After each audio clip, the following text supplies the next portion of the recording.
Hello and welcome to the first episode of Familial Footprints, the podcast where we talk about family. Today is the first episode. I'm Lucas. I'm your host. I'm an international journalism student at Artevelde University of Applied Sciences, and I'm joined here today with Ruxandra. I am also an international student at Artevelde, but I study international communication management. I'm also part of the student council here and our new international club. Mm-hmm. The podcast episode today, we will be focusing on the dynamic between parents and how that can affect children and their upbringing. We brought in Ruxandra today to tell a little bit about her story and tell us about how her parents and the dynamic between her parents impacted her growing up and how that has affected the person she is today. So if you'd like to tell us maybe a little bit just about your story, yeah. Sure. So I think it's very weird that I think this is like it's usual for most kids that have to go through this, but I didn't actually know I was going through pretty like traumatic stuff. Keep in mind, none of my trauma has been categorized as very bad, but it's impacted me a lot to this day. I think there are some things that are good, but some things that are not the best. You know what I mean? Like, yeah, I'm a bit narcissistic sometimes, but that's actually a trait that I like, but I just learn how to cope with it, that I still learned from my parents. But taking you back to like my childhood, I was like a very happy little kid. I was like definitely like one of those like very outgoing, like they don't care about anything types of children. And that kind of stopped around like middle school when I guess you start to be more aware of yourself and your environment. And I didn't always have my best relationship with that because my parents are teachers. Well, my mom was actually my teacher. So it was always like this thing of, oh, she's the teacher's kid and that's why she gets those grades. Or like, oh, but maybe I had a bit better of a financial situation. Not that I was showing it off or not that I made it a point, but it was always like, how can we pick on this person? And on top of that, my parents really like made this very like box of an environment for me. They're like pretty elitist. They're like, oh, that's exactly why I went to study abroad. They're like, you should have this, you should do this and that and that. And there's like all these rules, which are kind of getting broken right now for the better of me, but they're not happy with that. So going back to middle school, I got bullied a lot, which made me very cold. Unfortunately, because I grew up in a very, very small community, I didn't end up making a lot of friends, and that also affected me in high school. I didn't have a very like stable and supportive friend group then, and I feel like it's still affecting me now. But I've definitely like learned my way around it, and I just try to be patient and give myself time with it. Yeah. So maybe you can take us back to the start, just to so we get a very clear overview of it. So you grew up in Romania, am I right? And who did you grow up with in your household? It was just like my parents for the most part. Yeah, I had some like friends and stuff, but it was like you hang out with these people because there are legit no other people. Like there were 5 people in my classroom. Yeah. 5 people. Like this is the people you had. You didn't have anyone else. If they hated you, you kind of had to be around them anyway. Yeah. So that was kind of the dynamic. And I had a friend of mine, and I've tried to be friends with her even now because we spend like all that like childhood memories together and stuff. And I know she's had like a very hard life, and I would understand why she would react in certain ways around me, but I'm still not able to like keep that friendship because she'd be like, I'm gonna bully you, and then I'm gonna be your friend again, and then I'm gonna not like you, and then I'm gonna get something from you. And I was just tired at some point. Yeah. So in your house living, it was your mother and your father and yourself. And did you have any siblings? No, I did not. So you were an only child growing up as well. Yeah, I guess that kind of made it a bit worse, I would say. But also, like, just my parents always, like, holding me up to, like, the standard was not really great for me.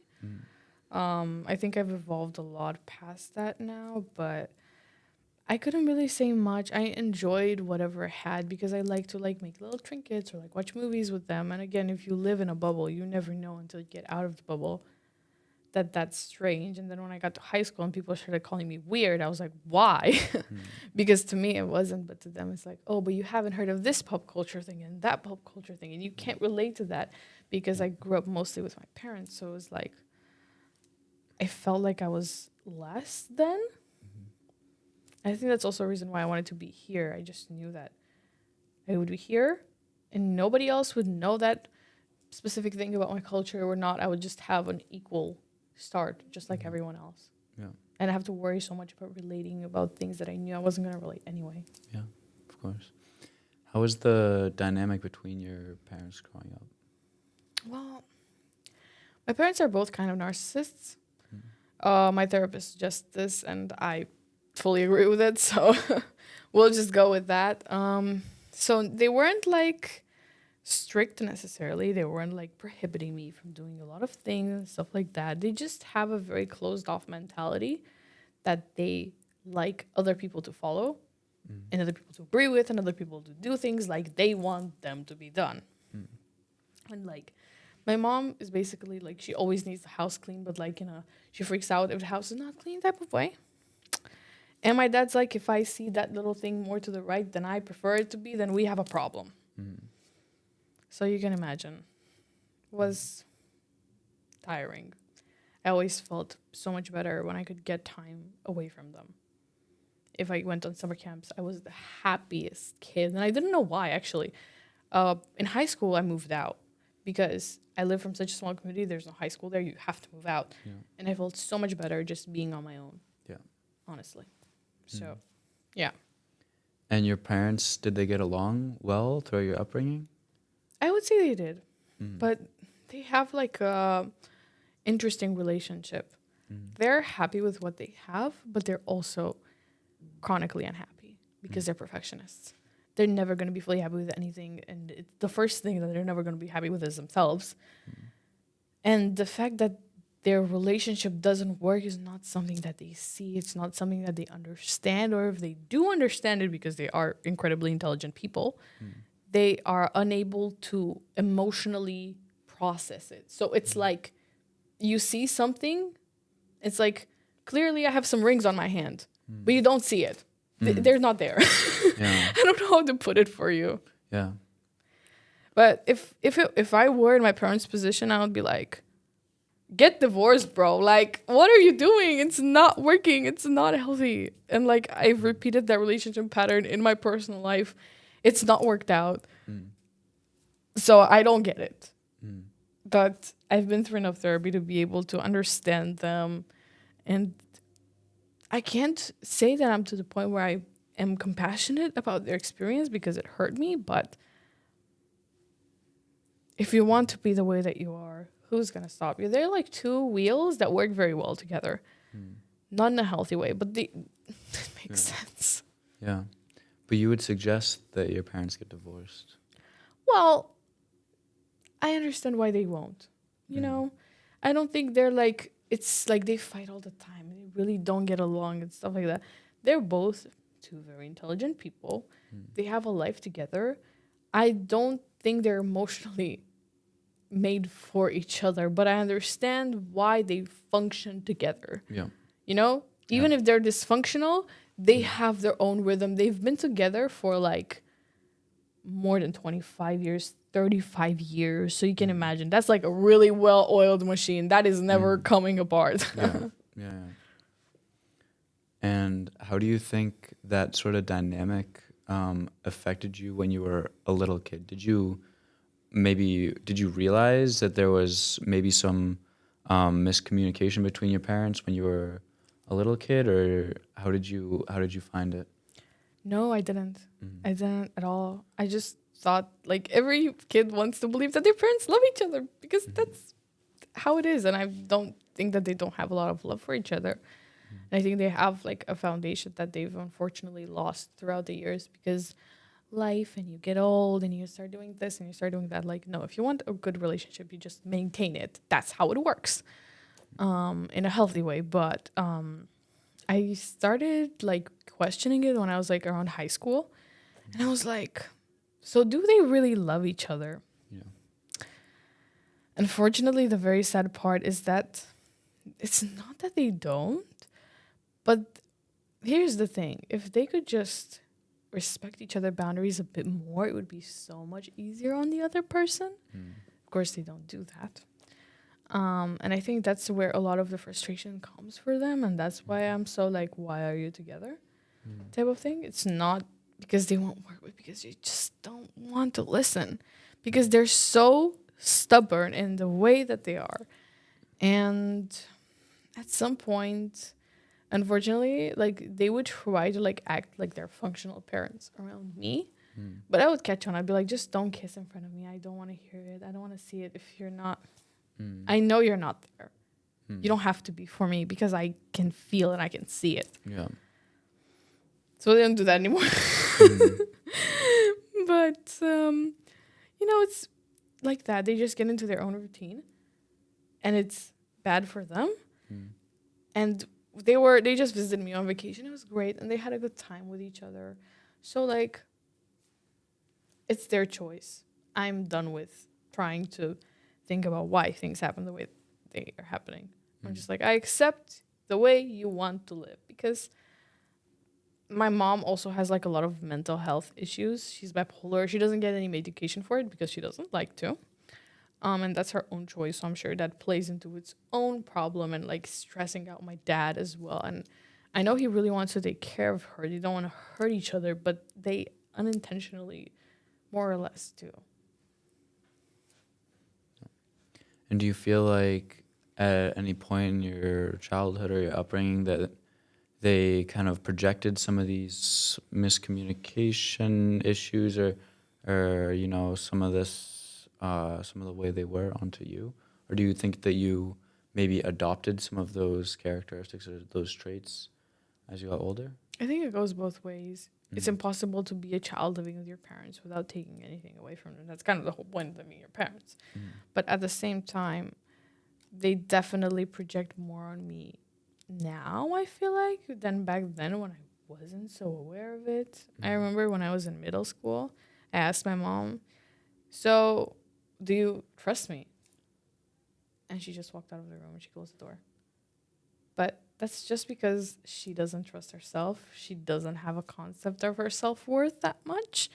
Unless she goes into more of like a mania type episode. And it's like, oh, I can do everything. And I am like so powerful. But like, you're going to get depressed in a few weeks. And I'm just waiting. And I'm not very happy about that. But there's not much I can do. I think that's the best thing that I've learned is just to accept it. But I mean, I've definitely adopted the way that they are. Again, I like holding myself up to a high standard. I've taken all the things that they've told me and I've turned them more positive. I love the fact that I'm such a creative. I'm just not like them because they wouldn't agree with me having tattoos or piercings or other things that I'm doing. And I'm just like, come on, it's not that big of a deal. Just want to explore. I just want to live my life. That's kind of the point. I think that's what they really did the most for me. They just put me in this little like glass, like we call it un glob de sticla in Romanian, which is like a decoration that you put on like a Christmas tree in a window of glass.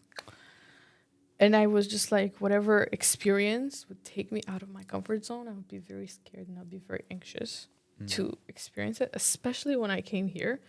I was scared to like get a bike. I was scared to like walk out of the house. Going to any place was like a lot for my anxiety, and that's normal. But I lived it to a degree that it got me depressed. Until I was like, you know what?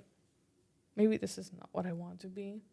I'm not gonna join this club of people because my dad said so. I'm not gonna do this just because my mom said so, and I'm not gonna think about not doing my nails just because they don't like it. And it's all useless after all. They're not such big things if you really think about it.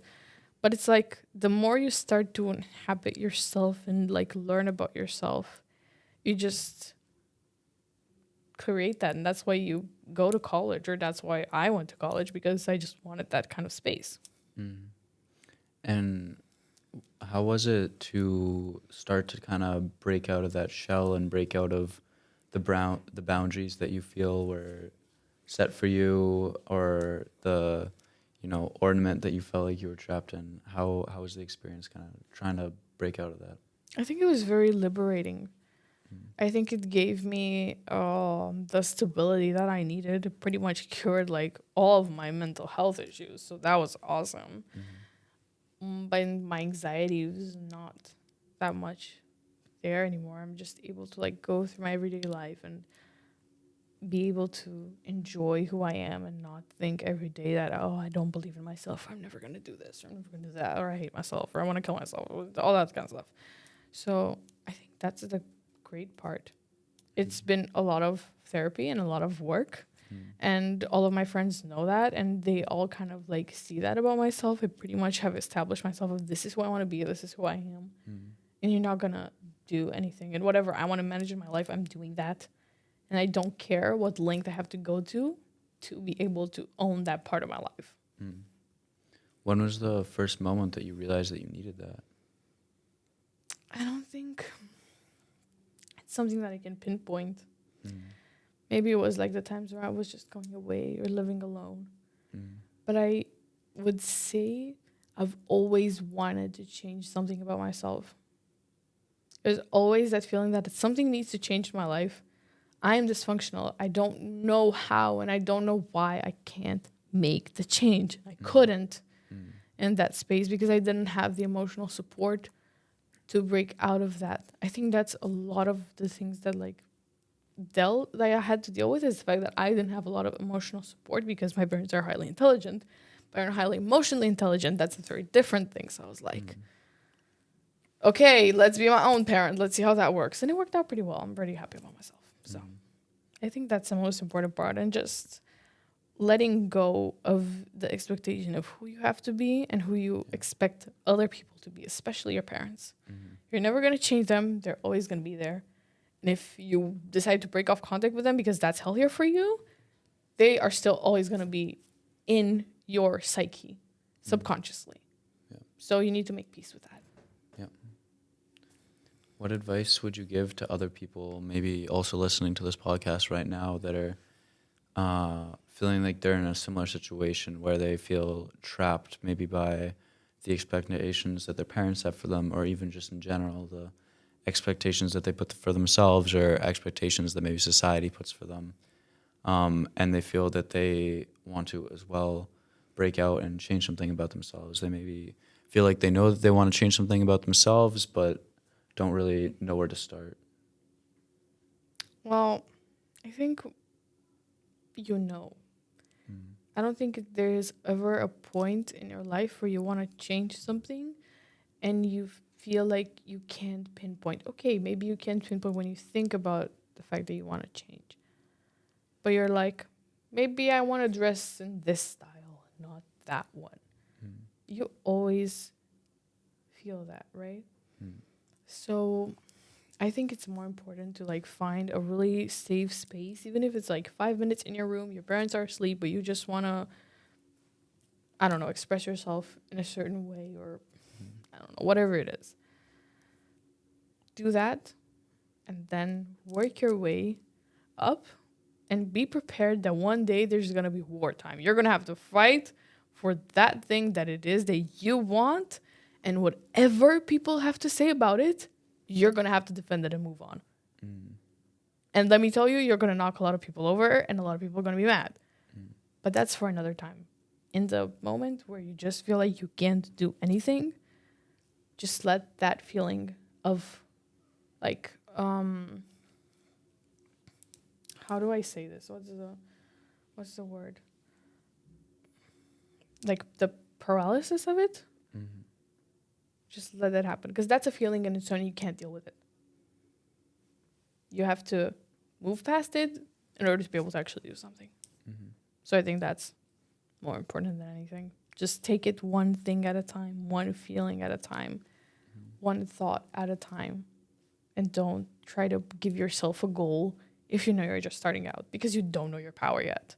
Yeah. And it might be a lot higher than you actually think, but you just have to wait. You mentioned that you're a very creative person. You like to be very creative, do your nails and, in your studies and everything. What effect do you think that has on you to be able to, how do you value the importance of being able to express yourself and be creative and do what you want to do? I think it's something that I'll do my entire life. I've done it my entire life. I don't think that's ever going to change. And if you're an artistic person, I've just kind of grown into that, So even like things that you wouldn't think about, like my clothes and stuff like that, I'm always trying to say something. And my friends know this about me. I'm definitely not the type of person that's ever going to shut up and not have an opinion. So it's just an extension of like my personality. I'm never living without it. I've always like written poetry and all that type of stuff. So I think it all just kind of works together, but I've used art a lot to be able to soothe my pain and just make me be able to deal with something that I don't always have the resources for. It's just a thing, You don't always have to have it all there figured out or, yeah. Maybe this is a little bit of a personal question.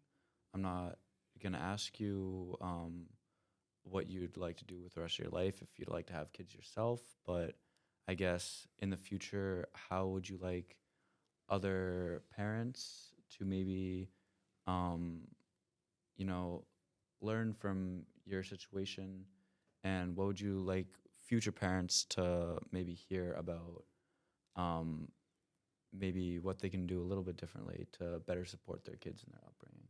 I think like it's important, especially for like if you're a parent for the first time, because if you're a parent for the second time, you are already a bit more accepting with your kids, I feel like. But if you're especially a first time parent, just try to like see how your child is reacting to your behavior. You're always learning things. And I understand that like the feeling you have when you first see your child will probably have an imprint on the rest of your life as a parent. But I think you're never gonna agree with them fully and they're never gonna agree with you. And that's not the point. That's not what we want. We don't want people to be the same. But it's like if your child likes women and is gay, then why do you have to think that's a problem? Maybe you think it's a problem. But if you see them being happy with a woman, you can look at it twice and call it okay, can you? And I know that's challenging for a lot of people, but I'm not just talking about this one thing. There are a million different things that parents and kids disagree on, and nobody has to have a last word. That's fine. Like, yeah, it's honestly what I have to say. And just if you want to have a child, make sure that it's like the right place and the right time. It's exactly what it needs to be. No society is ever telling you, it's pressuring you less than ever before to actually have a child. So just please do it because you feel like it. Well, then, Roxandra, we would like to thank you a lot for participating and for sharing your experiences and all your thoughts and everything on the podcast. I know it can be difficult for a lot of people to open up and, talk about their own past and talk about what they've done, but we really appreciate it. Not just, for ourselves, but also for everybody that's listening to our podcast. I'm sure people are going to be able to learn a lot from what you have to say and from what you've experienced, and just for people to be able to hear that and learn from it, and maybe also just to feel okay with opening up themselves and feeling confident to, maybe just for themselves analyze their own experiences and everything. I think that'll be really helpful to people. So again, from the whole team, we thank you a lot for joining us. Yeah, thank you very much as well. It was an amazing opportunity to get to talk about it. And my point is not that I'm trying to put my parents in a bad light at all. I know they hurt me, but I still love them a lot. I just think it's amazing that you guys are also giving me the chance to talk about it. And I just hope the people that watch it are able to like learn something from it or relate to it, because I wouldn't do it for any other reason. Yes. Yes. Well, if you guys liked this episode, if you guys are interested in this topic and similar topics, we will be uploading another episode in a couple of weeks with another guest and another host on a similar topic. So follow us and follow along so you can hear more. Maybe we can put it into a blooper. Yeah, I mean, you know, guys, I've literally like done the math, and I've literally spent so much of my parents' money on therapy that I could buy a fucking car. So, I mean, it's worked. It's great, but That's crazy. Jesus, that's a lot of money. Well, I guess I'm really fortunate then. Thank you, Mom and Dad, for that.